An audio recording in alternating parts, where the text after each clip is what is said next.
And it goes a little something like.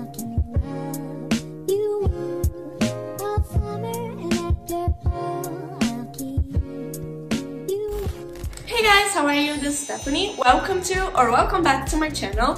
So I already did a lot of Genshin Impact reactions here on my channel, and I want to thank you guys so much because these videos had a great response from you guys, so thank you so much. So today I'll be reacting to the rest of the videos that I didn't see on Genshin Impact YouTube channel, and all of them are in this playlist called Miscellaneous, and this is what we are gonna do the reaction today, okay? And just to point it out guys, that I put it in Invisalign for the first time yesterday, so I'm still getting used to it, and I feel that my speech is a little bit weird, so I'm super sorry for that. And if you're new here, don't forget to subscribe to my YouTube channel and click the like button if you like my reaction. So probably this is gonna be a very long video, so without any further ado, let's get started. Let's go. Okay, I'm ready. We are gonna start with Venti. Okay, Celestial Story. Let's go.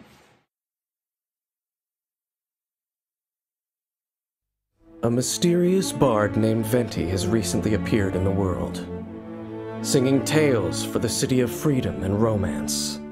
This city is Mondstadt, the crown of the north, a free nation with no ruler. This once bitter cold land in the north of Teyvat is now fertile, a blessing left by the god of Anemo, they say. 1,000 years have passed since the god of Anemo left this land. So cute. But to me, I wish I had him. it has only been half that time. Come on, traveler, let's go! The world is full of lost ballads just waiting to be rediscovered. Venti is so cool. As an archer with the power of There been a Anemo, long time he doesn't Venti have a can name. battle with ease in almost any environment. His versatile attack style and his ability to launch enemies with his elemental skill allow for a high amount of mobility in battle. Yeah. His unique elemental burst can pull together nearby He's good enemies, at a lot of calls. making him a Nice. strategic character who can both deal damage and control the battlefield. When Venti is in your party, gliding consumes less stamina for all characters.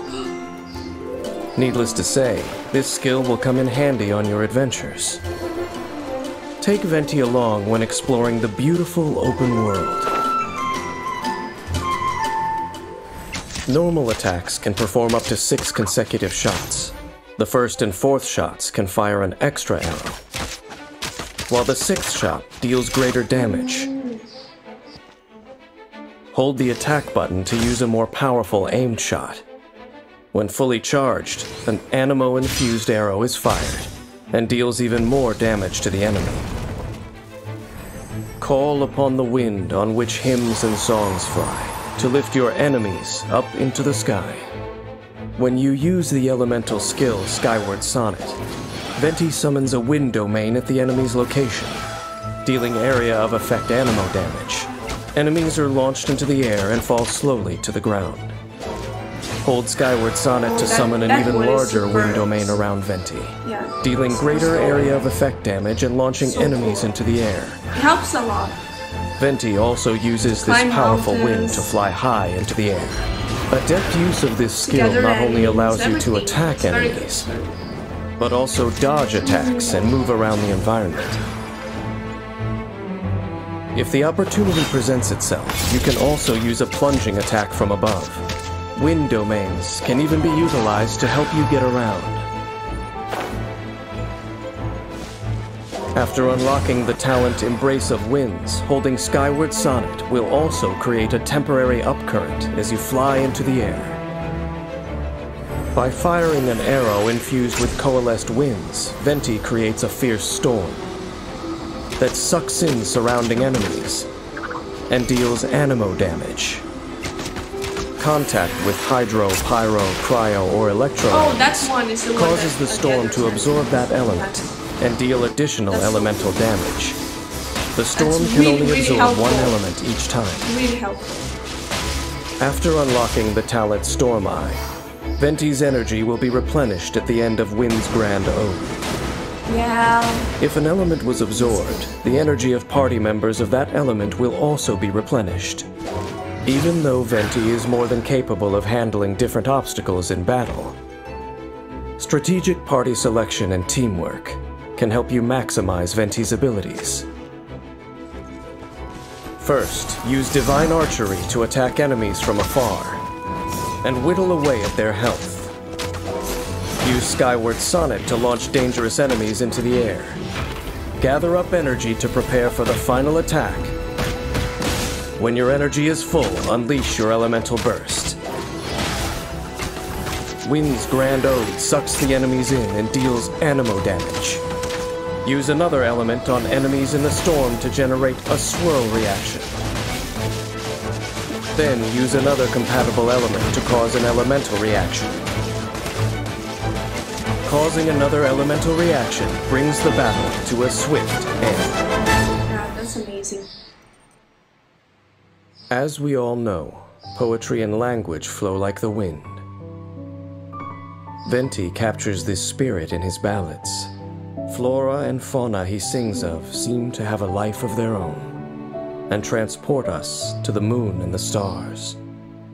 This self-proclaimed best bard of the mortal world gets his strength, his unwithering inspiration from the wind. But what Venti seeks in life is not eternal fame for his ballads. Rather, he'd be happy with a cup of wine and a lyre to sing the marvelous stories of the world. Yes, that would make Venti the Bard very content indeed. Oh, I love Venti so much. I don't have him because when I started playing, I started on October. So he didn't have any rerun so far, but in the future when he has it, I would definitely get him because he's good in a lot of different comps. He is, I think, besides the main character, he is the first one that Genshin showed us, right? Okay, now let's go to Diluc. In the beginning, when I started playing Genshin and I didn't know a lot of characters, for me, he was the most handsome one. Wealth and information are at his fingertips.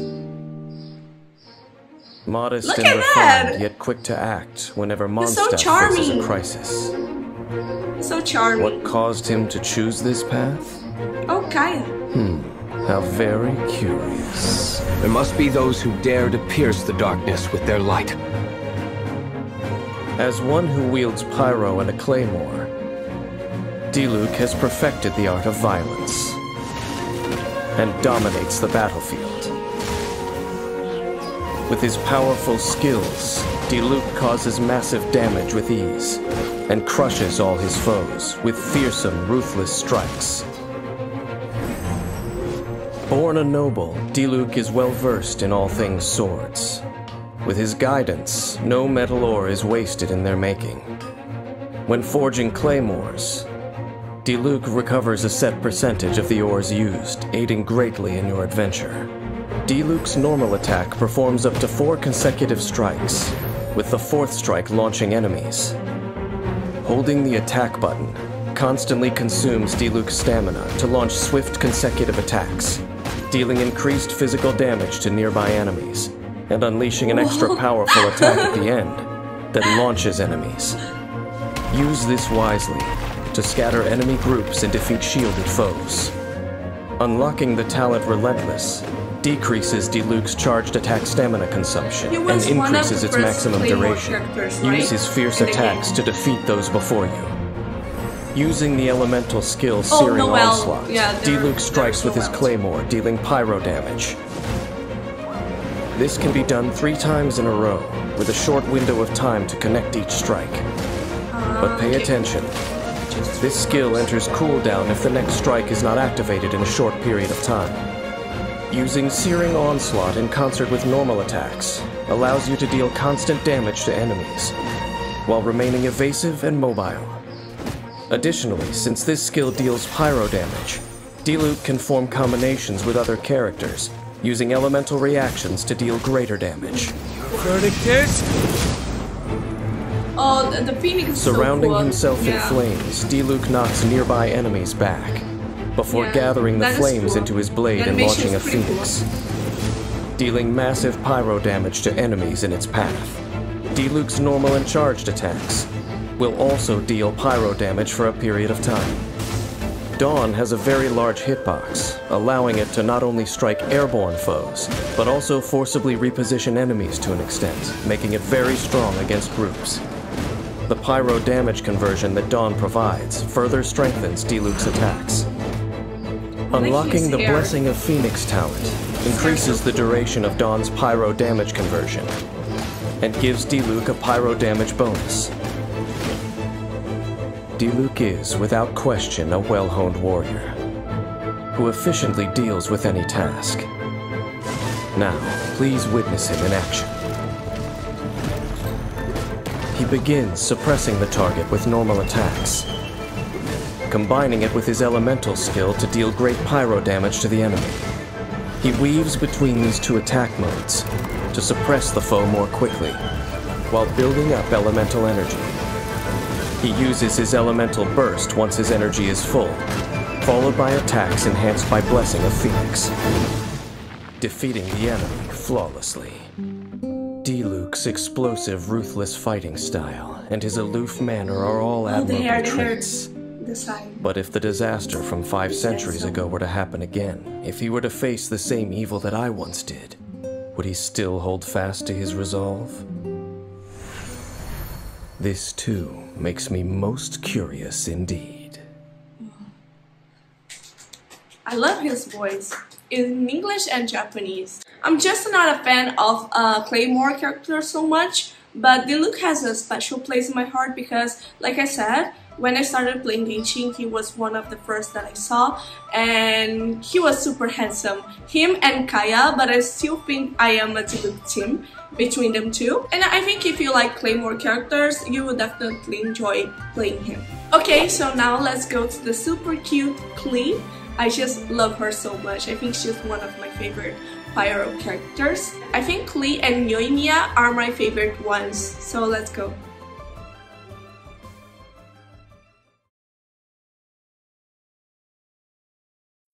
There are many remarkable people in Mondstadt's Knights of Favonius. Among them is a small knight who raised Stormbearer Mountains flat, I can handle and the way whose that name the has chibi recently was become run. commonplace both within Mondstadt and beyond. When it comes to Spark Knight Klee, there are rumors aplenty. Interestingly, those telling these rumors do so with a smirk and a shake of their heads, joking that even Mondstadt's fish have learned to swim away when they see her. Can I come play with you today? Please? Yes! I want to go on an adventure. Well known as the Spark Knight, Klee is able to deal continuous pyro damage with her childlike glee and a pack and pockets full of bombs. But watch out, as anything near her may be turned to ash in a fiery explosion. Klee loves adventures and is adept at expeditions and gathering. Not only does she know the locations of Mondstadt's unique flora, she may also know where to find a treasure or two. When Klee is on your team, the location of items unique to Mondstadt will appear on your minimap. When it comes to anything explosive, Klee simply can't control her enthusiasm. Klee's normal attack performs up to 3 consecutive explosive attacks that deal AoE pyro damage. Holding the attack button consumes a certain amount of stamina, and after a short casting time blasts enemies, dealing AoE pyro damage. When Klee is up high, her charged attack can reach enemies even farther away. Also, Klee's normal and charged attacks are especially effective against geo Reminds me a targets, lot of Zeke, making them from ideal League of against Legends. enemies with geo shields, and for quickly mining ore. After unlocking the talent Sparkling Burst, when Klee's charged attack lands a critical hit, some energy will be restored for all party members. Use Klee's elemental skill to toss Jumpy Dumpty. Jumpy Dumpty will bounce 3 times, each bounce causing an explosion Even that the name deals of the AoE skills pyro are so damage. cute. On the 3rd bounce, Jumpy Dumpty will burst into mines. These explode upon contact with enemies or after a short time, dealing AoE pyro damage. Jumpy Dumpty will automatically recharge over time to up to 2 charges. It is effective in dealing with groups of enemies. After Jumpy Dumpty explodes, switch characters and pull enemies together to take advantage of the mines and deal a lot of damage to enemies.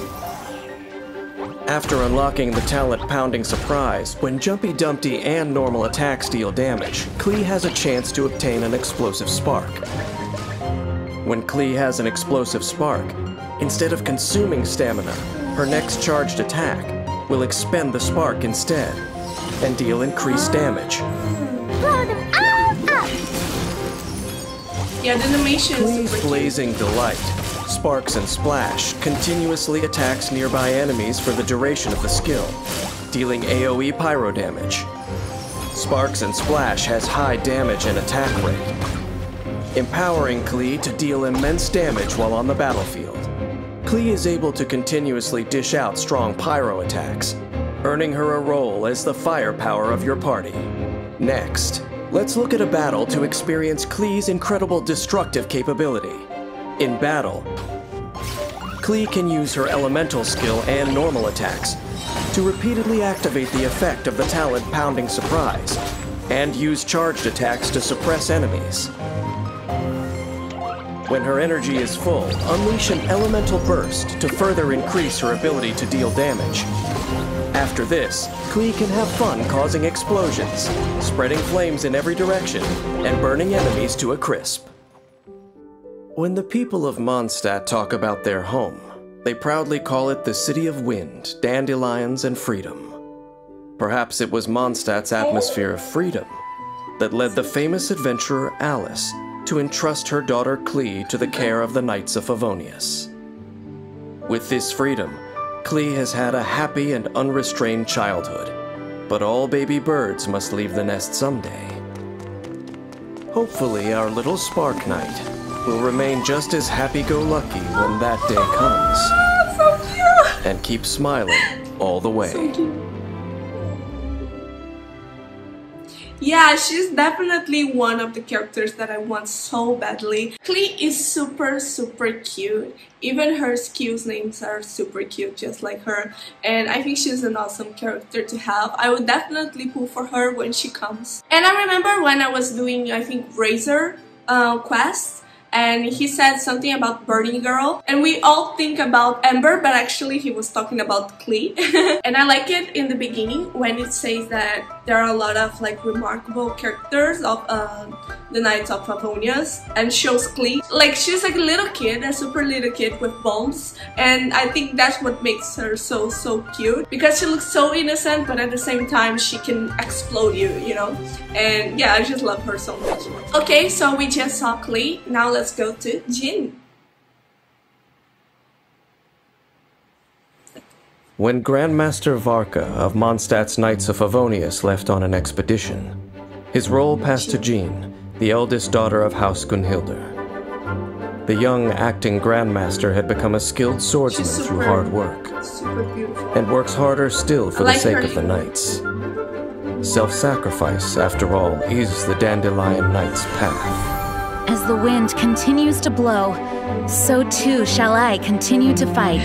Jean has excellent crowd control and support abilities, and can act in concert with others to suppress the enemy.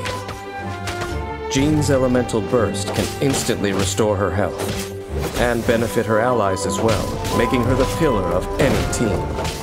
Even when cooking, Jean is always concerned with helping others, and can accidentally make extra helpings. When Jean cooks a restorative dish perfectly, she has a chance to create 2 of them, all the better to face the battles ahead.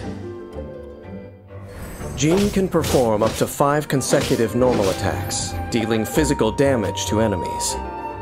Holding the attack button consumes a set amount of stamina, and unleashes a wind-infused thrust that deals high physical damage and launches enemies. Launched enemies will fall slowly for a short time, allowing Jean to control the flow of battle, and give her teammates a chance to perform follow-up attacks more safely. Unlocking the talent Wind Companion gives Jean's normal attacks a chance to heal all party members on hit. This healing scales with Jean's attack power. Tapping her elemental skill Gale Blade causes Jean to gather formless wind on her sword and unleash a small storm, launching enemies in the direction Jean is aiming, dealing anemo damage. She's super strong. Holding Gale Blade constantly consumes Jean's stamina, Yeah, pulling nearby enemies in front of her, that's super helpful. and allowing her to adjust the direction in which she wishes to launch them, dealing anemo damage. Enemies launched by Gale Blade will remain clumped together when they fall, making follow-up That's attacks good for easy. Shell. Yeah. Gale Blade is a very flexible ability. I want Strategic just use her of the to put surrounding in terrain will often comfort amplify shell. its effects. That helps a lot. Hear me. Calling upon the wind's protection, Jean creates a dandelion field, knocking nearby enemies back and dealing anemo damage. The field also quickly heals nearby allies and all party members. This healing scales with Jean's attack power. The dandelion field continuously heals characters within wish it, I had her. infusing them with anemo, while dealing anemo damage to enemies who enter or leave the field. Once the talent Let the Wind Lead is unlocked, using Dandelion Field will regenerate some additional elemental energy. Jean can help her team take charge, aid in their attacks, and do great damage through skillful use of her abilities. So pretty. A well-rounded fighter pretty. indeed. Start the battle by using her elemental skill, mop up nearby enemy groups, and build elemental energy. Then use her charged attack to disrupt their movements, allowing your party members to switch in, attack, and deal damage. When your party members have taken significant damage, use her elemental burst at the opportune moment to repel enemies and regenerate your team's health before beginning the next round of attacks to finish the fight. Though Jean may lack experience, Mondstadt has only prospered since she assumed Varka's great responsibilities. Even I, who has seen countless people, must respect her desire to always defend Mondstadt. But unlike most who bear great burdens, this young knight has remained as tenacious as ever. How was her will molded, and what sustains her edge such that it never wears down? If fate wills it, I will find the answer to these questions.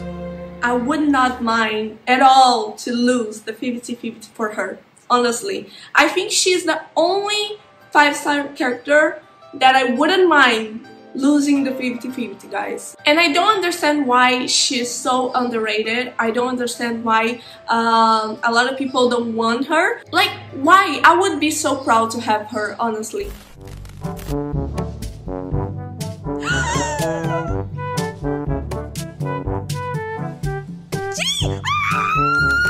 Okay, now let's go to Qiqi.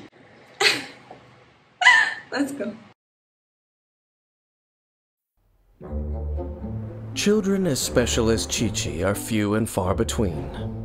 As a zombie, time has no effect on her, but she has difficulty committing things to memory. For Qiqi, perhaps this is a good thing. She's adorable. She can forget her past and be an herb gatherer at Boo Boo Pharmacy. But those who underestimate her just for being a child do so at their peril. I am Qiqi. I am a zombie. And I forgot what comes next. With her mastery over cryo, Qiqi is a powerful asset to your team. Despite her size, she has the strength to She protect was my others. first 5-star. With Qiqi by your side, you will always feel safe. When gathering herbs, she always knows where to find them, because she always carries a notebook with her that has all their locations marked, lest she go out and become completely lost. With Qiqi on your team, the mini-map will show areas where plants unique to Liyue grow, making it easier to gather certain resources. Qiqi's normal attack can combo up to 5 slashes, dealing physical damage to enemies. Holding the attack button consumes a set amount of stamina, and releases a 2-slash flurry, dealing high physical damage. Using Qiqi's elemental skill, Herald of Frost, deals cryo damage to surrounding enemies. Just walking. Herald of Frost moves with the character, dealing damage along the way, while also healing the current character periodically. While Herald of Frost is active, normal and charged attack hits heal the entire party and nearby allies That's by a helpful. set amount based on Qiqi's attack power. Not only does this increase the team's endurance, it also allows you to dominate the enemy when paired with Hydro. This skill is also useful during exploration. Using it to freeze water surfaces is a sound strategy for conserving stamina. After unlocking the talent Life-Prolonging Methods, when a character under the influence of Adeptus Art Herald of Frost triggers an elemental reaction, incoming healing is increased. Sacred name, Fortune Preserver. When Qiqi releases the adeptal power sealed inside herself, she marks nearby enemies with a fortune-preserving talisman and deals cryo damage to them. When enemies marked with fortune-preserving talismans take damage, the character dealing the damage is healed. By choosing an opportune moment to use Adeptus Art Preserver of Fortune, the whole team can be protected while dishing out damage. After unlocking the talent A Glimpse into Arcanum, normal and charged attack hits have a chance to tag enemies with a fortune-preserving talisman, once per set time period. Qiqi has the ability to constantly heal, an excellent safeguard that helps keep your team alive. The more difficult the battle, the more apparent Qiqi's assistance becomes.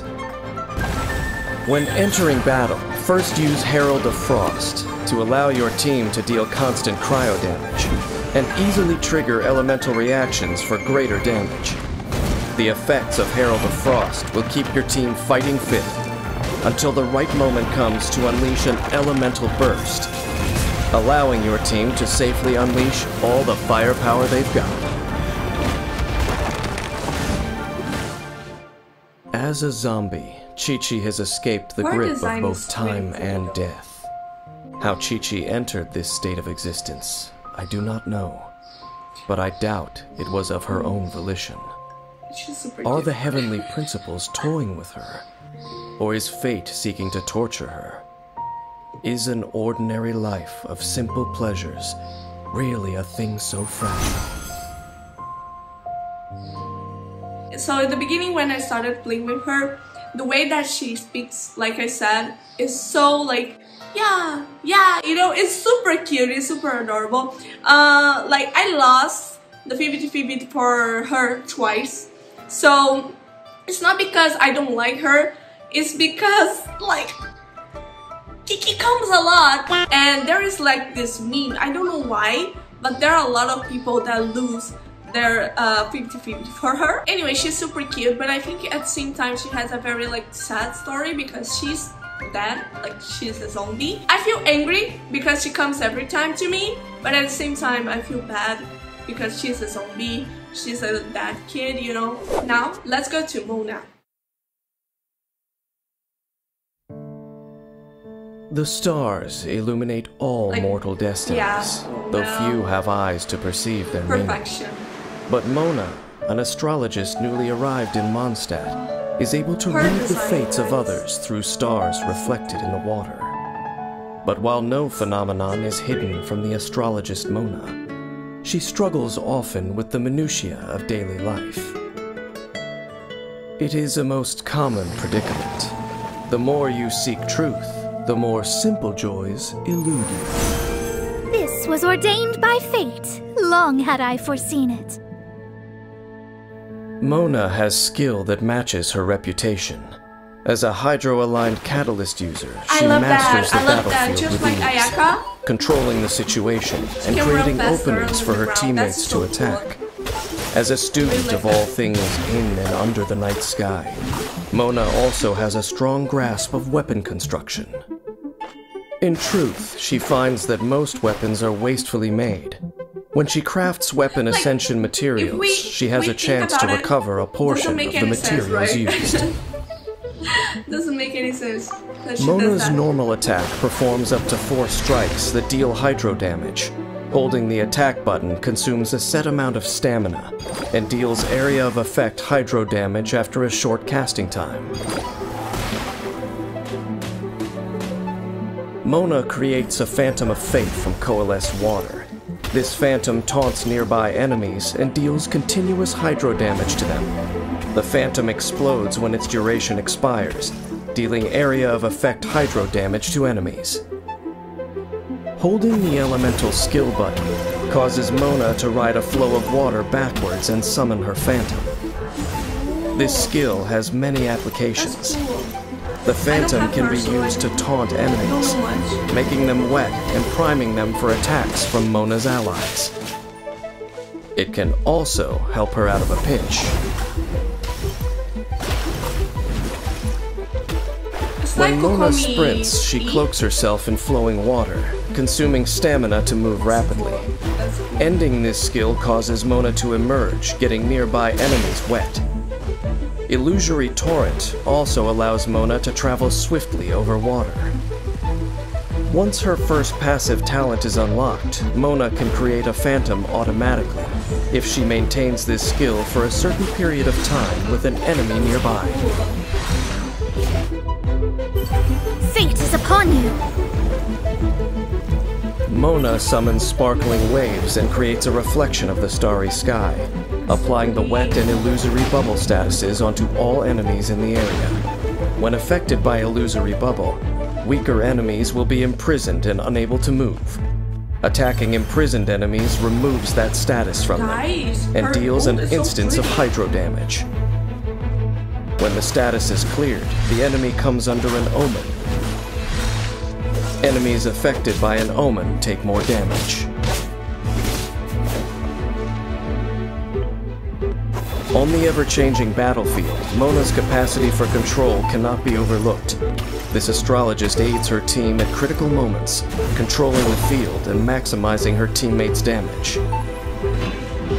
As the battle begins, she first summons a phantom. It taunts enemies and lets her switch out, using the opening created to cooperate with her teammates and deal massive damage to enemies. She uses these combined techniques to control enemies, allowing the party to damage them safely. Once the time is right, she uses her elemental burst to entrap enemies and attacks them to trigger damage bonus effects. This way, she can defeat the weakened enemies before her all in good time. That's so cool. Mona's hydromancy is indeed unique. No one can deny her design's intelligence so and pretty. I got talent. so sad that Within in Mondstadt, China they changed it There are a few who lot possess for the design. ability and a desire to seek truth equal to hers. And I'm glad that I don't But live in China beware, because O young seeker. this design is You must perfection. sacrifice your all to unravel So the pretty. world's secrets. So beautiful. Can the astrologist Mona truly bear such a burden? Yeah, like I think her and Jin, like, are two characters that I wouldn't mind to lose the 50-50, you know? It's because I really need an Nemo character to put with a Shao Skull.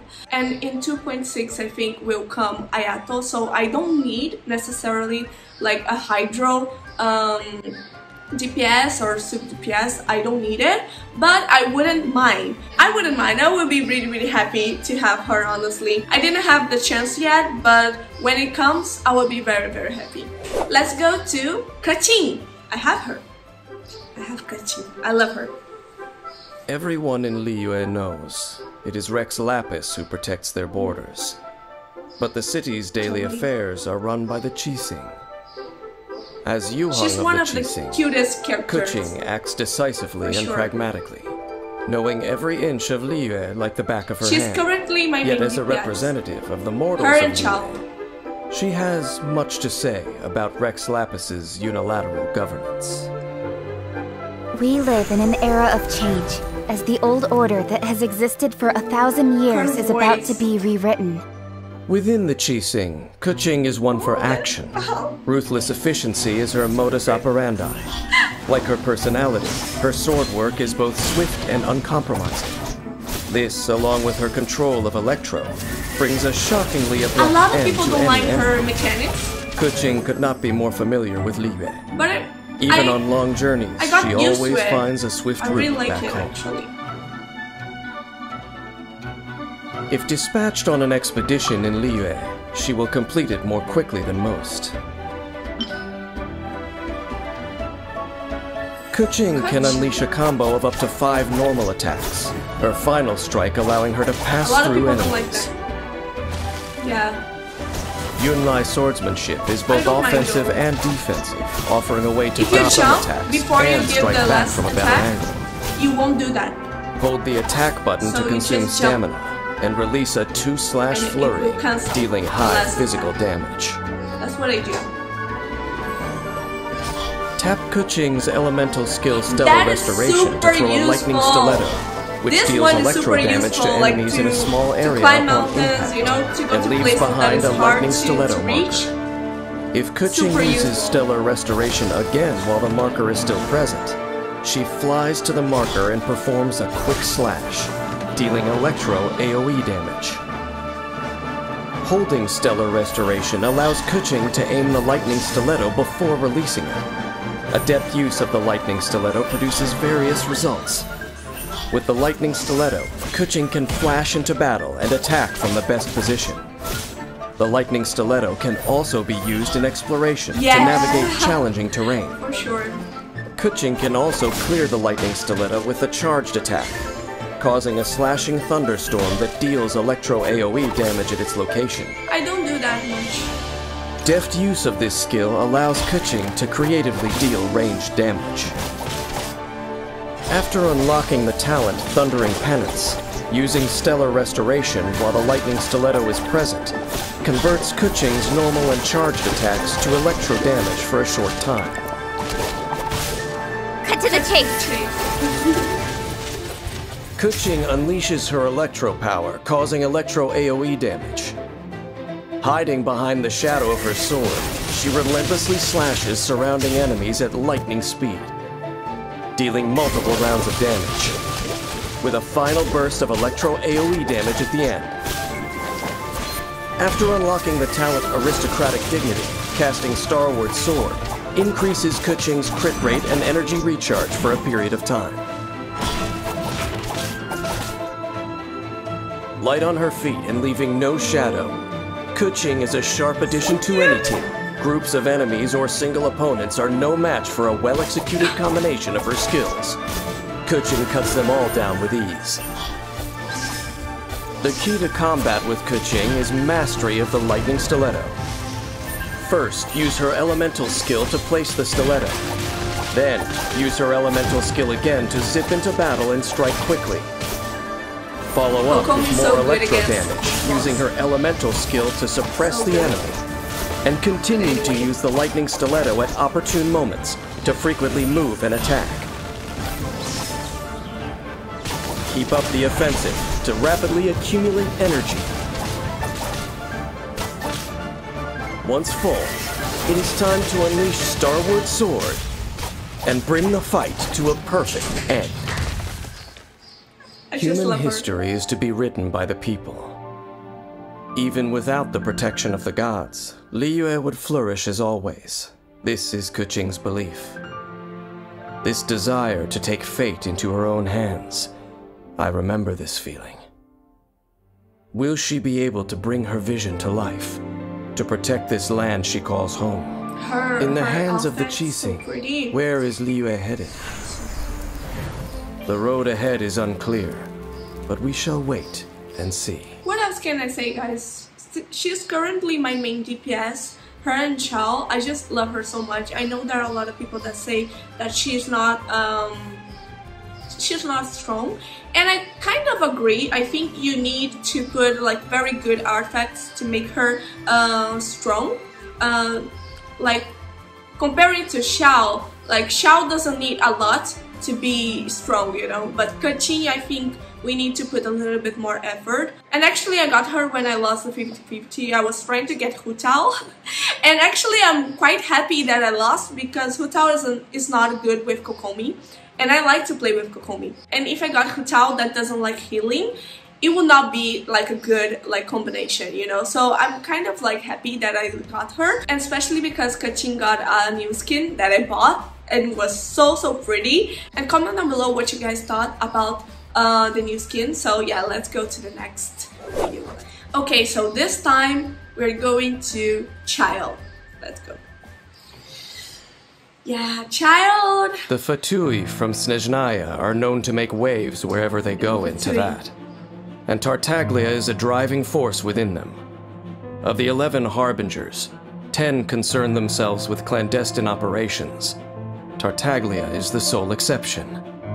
Rather than lure his enemies into a trap, he prefers to face them head-on in one-on-one combat.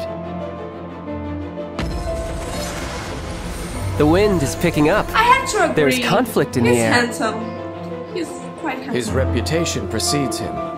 Childe is known far and wide as a fearsome warrior, well-versed in a variety of fighting forms. He can switch stances at will, and has 2 distinct modes of attack at his disposal. I like that. He can change. When Tartaglia is in your party, all characters' normal attacks gain 1 level, I didn't know. dealing increased damage as a result. Didn't know. Tartaglia is weakest with a bow, so he chooses to use one precisely to overcome this weakness. His normal attack can combo up to 6 consecutive shots. Charging the attack executes a more precise shot that deals increased damage. While aiming, hydro energy accumulates on the arrowhead. Yeah. A fully charged arrow will deal hydro damage to enemies on impact, I have to agree. and also apply the Riptide status to them. When an enemy is affected by Riptide, further hits from Tartaglia's fully charged arrows deal multiple bouts of area of effect hydro damage. Also, when Tartaglia defeats an enemy affected by Riptide, it causes a Hydro Burst, which applies the Riptide status to nearby enemies. Unlocking the talent Never Ending extends the duration of Riptide. Faced with a strong foe, Tartaglia will reveal his true might. When he casts his elemental skill, he summons weaponry fashioned from pure hydro, dealing hydro damage to surrounding enemies in the process, and also switches to his melee stance. In this stance, his normal attack now combos up to 6 consecutive hydro slashes. Charging the attack consumes stamina and releases a 2-slash flurry, dealing hydro damage. In melee stance, when Tartaglia strikes an enemy affected by Riptide, he deals area of effect hydro damage. Tartaglia exits melee stance when his elemental skill is cast again, or after a certain time has elapsed. He then returns to his ranged stance, and his elemental skill enters cooldown. The longer Tartaglia spends in melee stance, the longer the cooldown time. After unlocking the talent Sword of Torrents, when in melee stance, if Tartaglia deals a critical hit, the Riptide status is applied to the enemy. Depending on Tartaglia's stance, his elemental burst will unleash one of 2 different attacks. Riptide! In ranged stance, Tartaglia swiftly fires a hydro-imbued magic arrow ahead of him, which deals area of effect hydro damage, and also applies the Riptide status to enemies. Afterwards, Tartaglia regains some of his spent energy. Shouldn't let your guard down. In melee stance, Tartaglia performs a slashing attack with a wide area of effect, dealing substantial hydro damage to all surrounding enemies. And if the elemental burst hits an enemy affected by Riptide, the Riptide effect will be consumed in a hydro explosion, which deals area of effect hydro damage. Tartaglia is a formidable warrior who lives for the heat of battle. He chooses his moments to attack and retreat, and is tactical when selecting his mode of attack. This is what makes him so powerful. Faced with a single opponent, start by firing at them from a distance to apply the Riptide status. Then, enter melee stance and go in for the kill. Use fast and frequent attacks to trigger Riptide effects and deal immense damage. Against groups of enemies, build up energy in advance, and unleash an elemental burst in ranged stance to apply the Riptide status to the group. Then enter melee stance and attack the enemies affected by Riptide, hacking away at their health, while also restoring Tartaglia's energy. Wait for an opportune moment to unleash another elemental burst and take them all out in one go, bringing the battle to a clear-cut conclusion. Okay. Few know where Tartaglia acquired his fighting skills before becoming a Harbinger. Nor do many know where his lust for combat originates. There is a dangerous secret to the martial legacy he inherits, but it is one that even he himself does not fully understand. Since becoming a Fatui Harbinger, fighting for the Tsaritsa is his new motivation as a warrior. Child is the Tsaritsa's weapon of war, and he stands for the might of Snezhnaya. Snezhnaya. An icy storm is starting to blow towards the other nations. Brace yourselves. Oh, Teyvat is about to get cold. that's cool. Yeah. Like, I'm not a Child's fan, you know? But I have to admit that after I did his quest, I started liking him a little bit more. And let's be honest, he's really handsome. Like, he's one of the most handsome ones. I think he's only behind Xiao, of course, Xiao is my favorite, and Daddy Xiao, the Zhongli. And his design overall is pretty cool. Like, the gameplay too, like he can switch between bow and sword. So I understand why there are a lot of people that like him. Now it's time for our Daddy Gio. Let's go. Daddy Gio? Ah! When it comes to Liyue's sacred traditions, the divinity is in the details. Even the most fastidious of academics don't claim to know them all. And yet, the mysterious funeral consultant, Zhongli, seems to know them like the back of his hand. Yeah. Oh. The ancient rite of parting is a most unique tradition. Many details have been lost over time, but Zhongli is still able to perform the rite to perfection. Though he looks young, Zhongli knows each ancient tradition inside out. Of course. But his own past is shrouded in mystery. His eyes. Every journey has its final day. The voice. Don't rush. The voice. Zhongli excels at manipulating Geo, able to create and absorb Geo matter, and provide sturdy shields for his allies. This, paired So with his useful. exceptional ability in combat, makes him a reliable member of your party. So useful. Zhongli seems to know everything about everything, even a simple chunk of white iron ore. He is able to pick out the best ore and use it to maximum effectiveness. When forging polearms, Zhongli recovers a set percentage of the ores used. Yeah, Zhongli is in my heart, guys. Zhongli's he's normal attack can everybody's combo up to heart, 6 strikes, right? dealing physical damage to enemies. Hold the attack button to consume a set amount of stamina He's and so lunge strong. forward, casting down stone spears across And Zhongli's good in path, a lot of comps. dealing significant physical damage Especially to enemies. Xiao's comp. Tap Zhongli's elemental skill to summon the Geo energy from within the ground, and form a stone steel, dealing area of effect Geo damage to enemies. While the stone steel remains, That's so effective it will periodically to reach resonate the- with nearby Geo constructs, The things. dealing continuous Geo damage to surrounding enemies. You can take advantage of this in battle. Draw enemies affected by other elements towards the stone steel, to both deal Geo damage and cause crystallize reactions. Use the elemental shield created by Crystallize to help your party survive.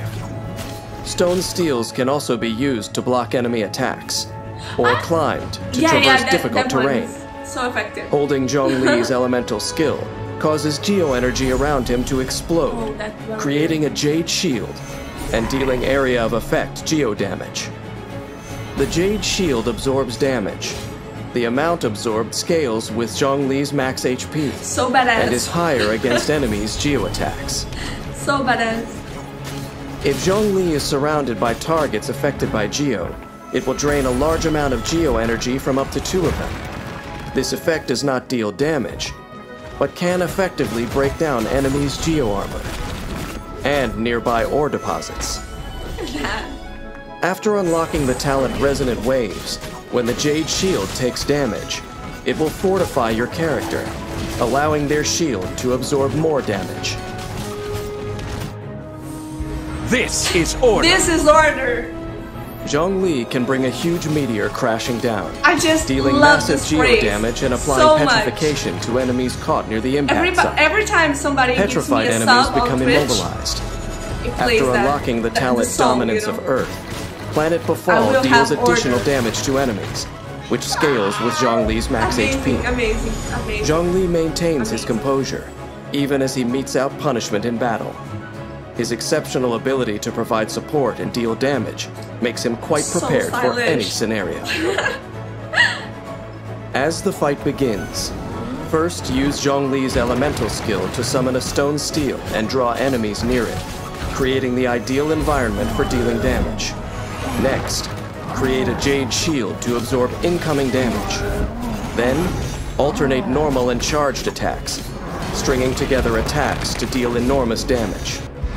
When energy is full, unleash an elemental burst and coordinate your party's attacks to wipe out the enemy.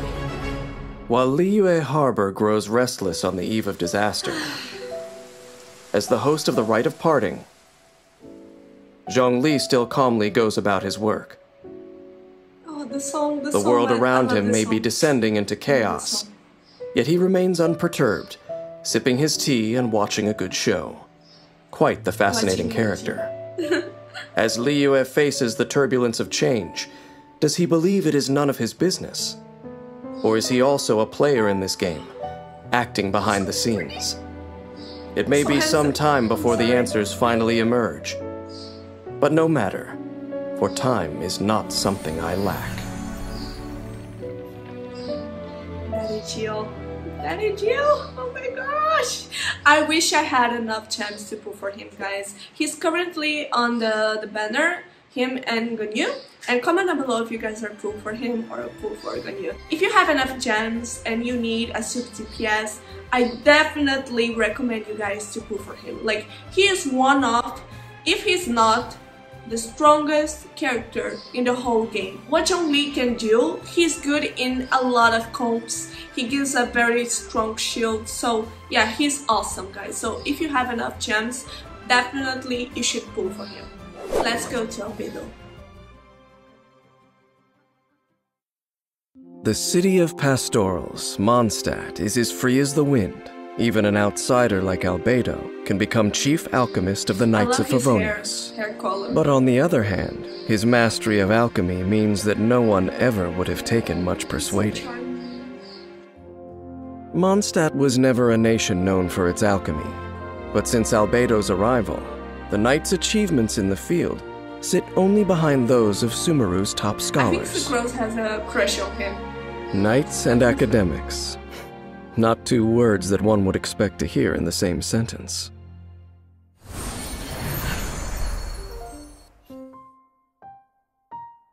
Oh, he's not gonna say anything?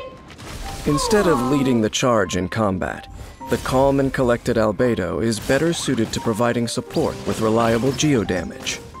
Still, his skill set allows him to deal powerful attacks, meaning he more than holds his own on the battlefield. Creation is the basis of alchemy. Albedo's knowledge allows him to find ways to improve crafting recipes and make better use of materials. When crafting weapon ascension materials, he has a chance of doubling the crafting output. Albedo's normal attack can combo up to 5 strikes with his sword. Holding the attack button consumes a certain amount of stamina and performs 2 swift forward slashes. Tap his elemental skill to create a solar isotoma using alchemy, dealing area of effect geodamage. A field is created around the solar isotoma. Periodically, when an enemy within the field takes damage, a transient blossom is generated at the enemy's location. The transient blossom scales off Albedo's defense, dealing AoE geodamage to surrounding enemies. A transient blossom can only be generated once every 2 seconds. Additionally, making contact with the solar isotoma causes geoenergy to accumulate, forming a crystallized platform that lifts the character up to a certain height. That's good. Only for one Shao platform too. can exist at a time. Strategic use of the crystallized platform lets you employ plunging attacks in battle, and helps you deal with enemies up above. When adventuring, hold Albedo's elemental skill to choose the solar isotoma's position, and use the crystallized platform to get past environmental obstacles more quickly. After unlocking the talent Calcite Might, transient blossoms deal extra damage against enemies with low health.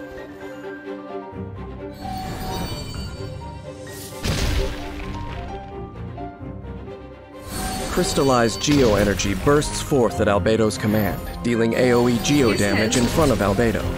If Albedo's solar isotoma is still present on the battlefield, 7 fatal blossoms are generated in the solar isotoma field, which bloom aggressively, dealing AoE geo damage. After unlocking the talent Homuncular Nature, Albedo's elemental burst increases nearby party members' elemental mastery for a period of time. Albedo's skill set is a rare and invaluable asset in combat. Creative use of the solar isotoma greatly diversifies the battle, paving the party's way to certain victory. When the battle begins, create a solar isotoma with Albedo's elemental skill. As he and fellow party members attack enemies inside the solar isotoma field, transient blossoms appear and deal damage to enemies, while generating crystalline shields through elemental reactions. Solar isotoma also enables party members to unleash plunging attacks. When energy is full, have Albedo unleash an elemental burst, giving the whole party a performance boost with increased elemental mastery.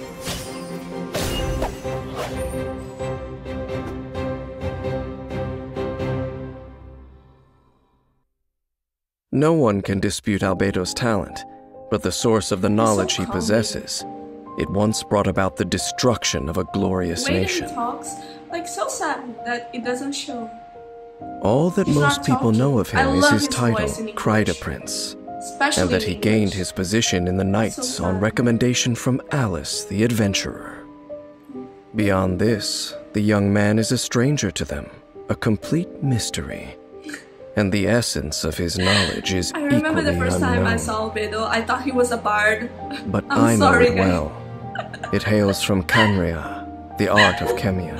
I didn't know. Soil and chalk, the universe know and that earth, because pure of you, dust that and the he's an birth of alchemist. human life. I didn't know that. There is no mistaking it. I am content to watch most crises play out from the sidelines. But if Albedo were ever to make a single wrong move, I Just could love his not hair. let myself ignore it. I'm so sad that it didn't talk. He didn't talk. Maybe they didn't have the person who dubs him.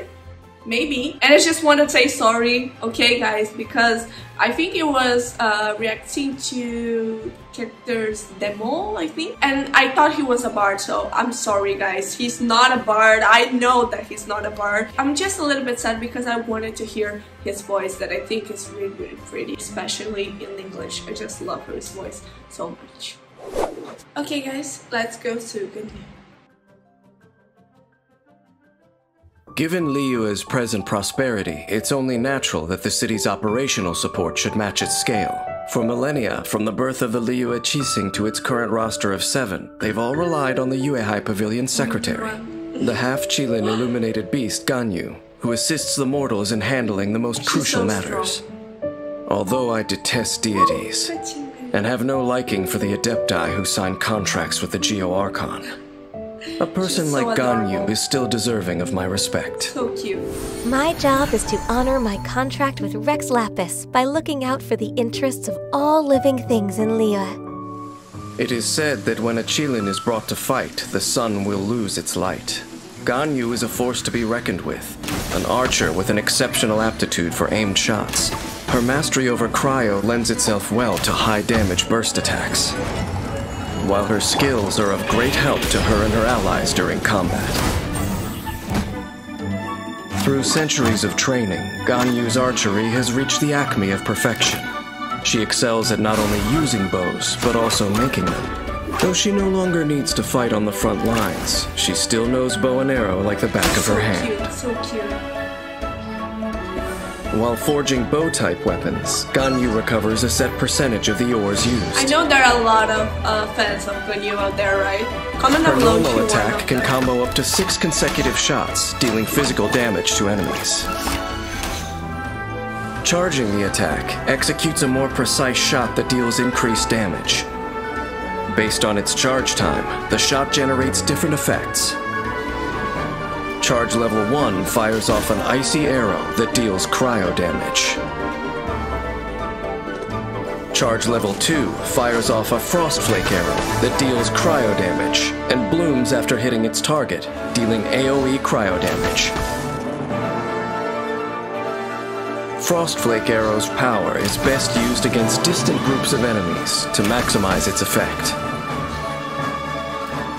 After unlocking the talent Undivided Heart, within a set period of time after shooting a Frost Flake arrow, the next Frost Flake arrow and its bloom will receive a crit rate bonus. Tap Ganyu's elemental skill to dash backward, leaving an Ice Lotus in her place that deals cryo damage and continuously taunts surrounding enemies, attracting them to attack it. When destroyed, or once its duration ends, it blooms profusely, dealing AoE cryo damage. It reminds me of Ito's cow. Ice Lotus's endurance scales based on Ganyu's max HP. Dexterous use of Ice Lotus can effectively redirect enemy fire, creating a safe environment for Ganyu to dish out damage. Glaze over! Yeah, her ult is so Ganyu coalesces strong. atmospheric frost So to summon a strong. sacred cryo It's pearl. really good While with it's active, Kokomi the Sea. sacred cryo pearl will continuously rain down like a shards of pearl of ice freeze, upon you know? enemies within a So set good, area, so good. dealing cryo damage. Celestial Shower deals damage while serving as a reliable source of cryo that allows Ganyu's allies to trigger corresponding elemental reactions and further increase their damage output. After unlocking the talent Harmony Between Heaven and Earth with Ganyu in your party, all active party members within Celestial Shower's AoE gain a cryo damage bonus. As an archer, Ganyu knows to keep her enemies at a safe distance and avoid close quarters combat. A constant barrage of Frost Flake arrows is what makes her strengths truly shine, leading her to victory. Ganyu can use her elemental skill to get out of harm's way and taunt her opponents, allowing her to then fire Frost Flake arrows unbothered, dealing damage to groups of enemies from afar. When her energy is full, Ganyu can unleash her elemental burst to further increase her ability to deal damage. When facing more formidable foes together with her allies, Ganyu's ability to taunt and infuse enemies with cryo is an effective form of support for the whole party that allows for defeating enemies in one fell swoop. The Liyue Qixing has changed over generations. Centuries have passed in the blink of an eye. Ganyu's accompanied Liyue through many a storm, but Liyue Harbor itself, can this city really become a safe harbor for an Adeptus in the world of mortals? Her design so well. When the Geo-Archon Morax was alive, an Adeptus like Ganyu could find a sense of belonging in the human city. But at present, when the rite of parting has already marked his end, the loneliness of an inhuman living in the human world, will it take Ganyu over completely?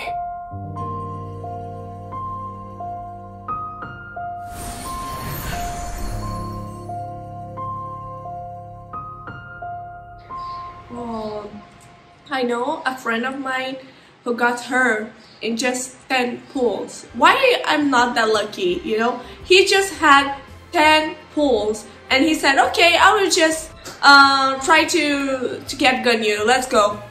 And I can't believe it, guys, honestly. Ganyu is one of the strongest DPS in the game, and if you have her, you have everything. I don't know one person that doesn't like her, honestly. And my friend just got her in 10 pulls, and I was like, why I'm not that lucky, you know? To get Chao, I had to pull, I think, 60 times?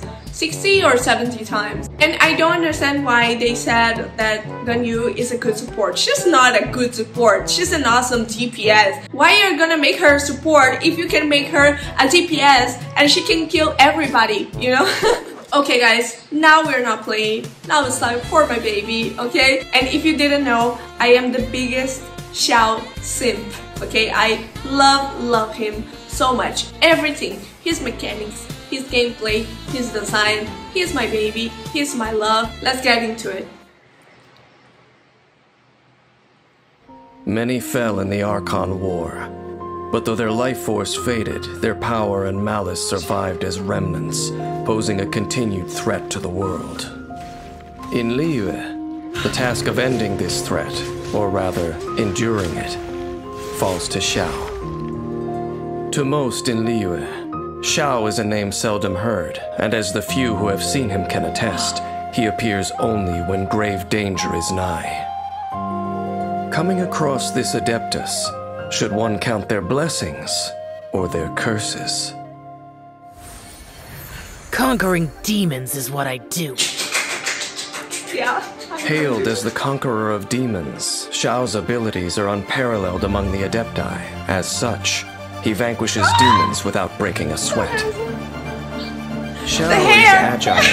His movement skills allow him to dart around the battlefield, and when he dons the mask of the Yaksha, his abilities are enhanced even further, as he purges evil and protects Liyue. I got him. After years of honing his abilities, Xiao has developed an Adeptus art that affords him strength at high altitudes. When Xiao is in the party, the active character consumes less stamina while climbing. Oh, I didn't know! Xiao's normal attack can combo up to 6 strikes, dealing physical damage to enemies. Holding the attack button causes Xiao to consume stamina and perform an upward thrust, dealing physical damage and lifting enemies into the air. While airborne, press attack to perform a plunging attack, striking enemies on the way down and dealing AoE damage upon landing. Xiao will not lose HP from a plunging attack, no matter how high he starts. Use Xiao's elemental skill to lunge forward, dealing anemo damage to enemies in his path. Make adept use of this skill to dart effortlessly around the battlefield, dealing damage while tactically adjusting your position. Also, lemniscatic wind cycling can be used while airborne, making it easy for Xiao to navigate challenging terrain, aiding with exploration. Lemniscatic wind cycling starts with 2 charges available. After unlocking the talent Dissolution Eon Heaven Fall, if Xiao uses multiple charges in quick succession, damage dealt increases with each one. Evil conquering! When Xiao unleashes an elemental burst, he dons the Yaksha's mask that once struck fear into gods and demons alike. His attacks now deal anemo damage, which cannot be overridden by another elemental infusion. And Xiao's attack AoE and damage are both increased. In addition, Xiao's jumping ability is greatly enhanced, allowing him to assail the enemy with plunging attacks. So good. The Yaksha's mask you see the enemy's HP power, like going but 0 so great fast. Suffering. It's amazing. During Xiao's elemental burst, he will continually lose HP. This effect stops if he leaves the field. But if you After have like unlocking the talent Conqueror of Evil, Tamer of Demons, you just put while her Bane E of All Evil is active, and then Xiao's change damage for Chao gradually increases. and Oud with him, and it's okay. When Xiao goes into battle, danger follows in his wake. To avoid harming others, he acts quickly, completing the task at hand as efficiently as possible.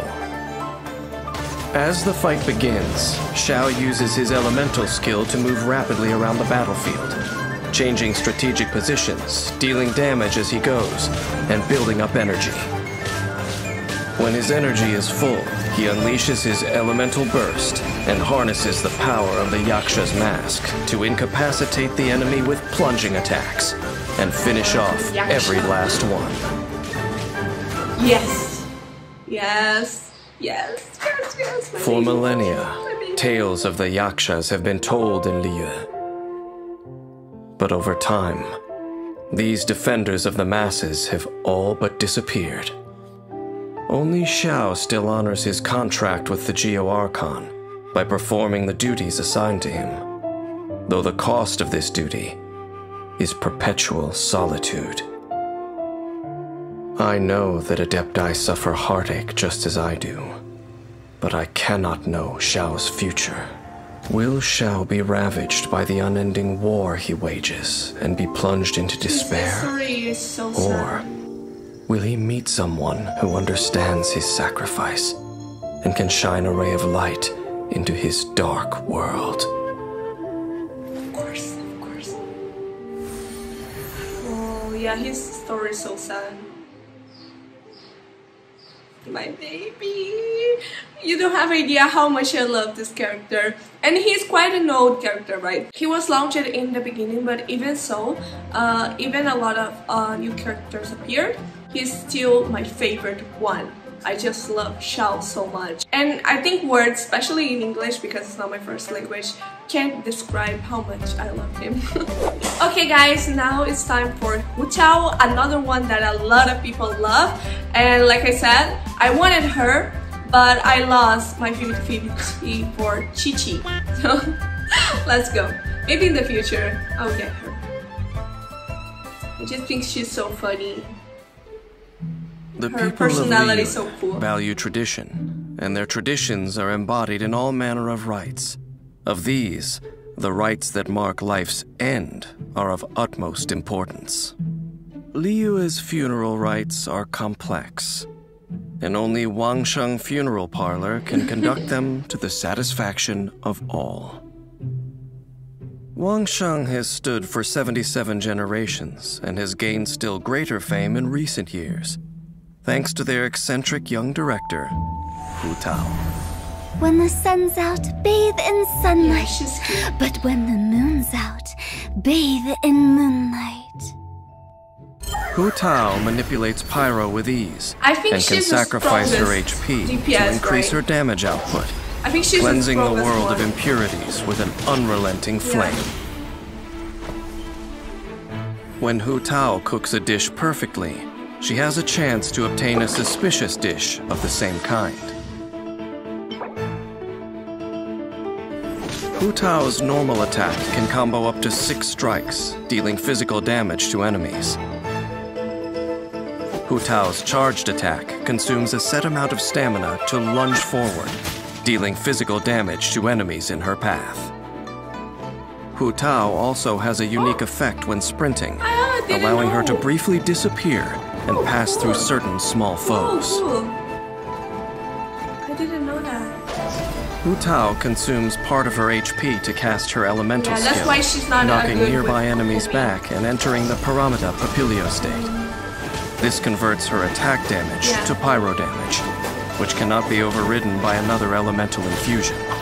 Her resistance to interruption is also increased, and she receives an attack increase based on her max HP when entering this state. Paramita Papilio ends after a set duration, or when Hu Tao leaves the field. After unlocking the talent Flutterby, ending Paramita Papilio increases the crit rate of all of Hu Tao's party members other than herself for a set duration. Moreover, while Paramita Papilio is in effect, Hu Tao's charged attacks apply the Blood Blossom I like the effect flower to that enemies she it is hits. in the enemy, so pretty. Enemies Looks affected like a by Blood Sakura. Blossom will take pyro damage at set intervals. This effect automatically expires after a while. Only one Blood Blossom can exist on any one target at a time, and only Hu Tao can refresh its duration. Wangsheng has a long heritage. It's said that their directors passed down a secret technique to traverse between life and death. Unafraid in the face of death, they instead unleash yet greater power. Once the talent Sanguine Rouge is unlocked, Hu Tao gains a pyro damage bonus when her HP is low. Higher, pants on fire! Hu Tao commands a blazing spirit to deal pyro damage in a large AoE. When her elemental burst hits enemies, Hu Tao regenerates a certain percentage of her max HP. A maximum of 5 enemies can affect this percentage. Additionally, using this skill when Hu Tao's HP is low deals greater damage and regenerates more HP. Hu Tao's unique fighting style often imperils her. As such, she must coordinate with her teammates Her and choose the right animation is moment to pretty use her cool. skills and manage her HP. Hu Tao often begins by using her elemental skill to enter the Paramita Papilio state. Then she alternates between normal and charged attacks to deal pyro damage, applying Blood Blossoms onto enemies. She then leaves the field, using the crit rate increase from Flutterby to increase her teammates' damage output. When Hu Tao's HP is low, she can choose a group of enemies upon which to unleash her elemental burst, dealing pyro damage and regenerating her HP. Wangsheng Funeral Parlor conducts rites of utmost solemnity, and its staff are used to speaking little, making Hu Tao's liveliness seem an ill fit. Her personality is so funny. Her elders once criticized her mischief-making, but having seen her immaculate conduct of the parlor's affairs, they could do naught but admit their error. Life and death are but two halves of an endless cycle. Life leads unto death, and death unto new life. Why then should death be taboo? Hu Tao has had the wisdom to see this, though some of her elders have yet to do so. Is that a taboo for you guys?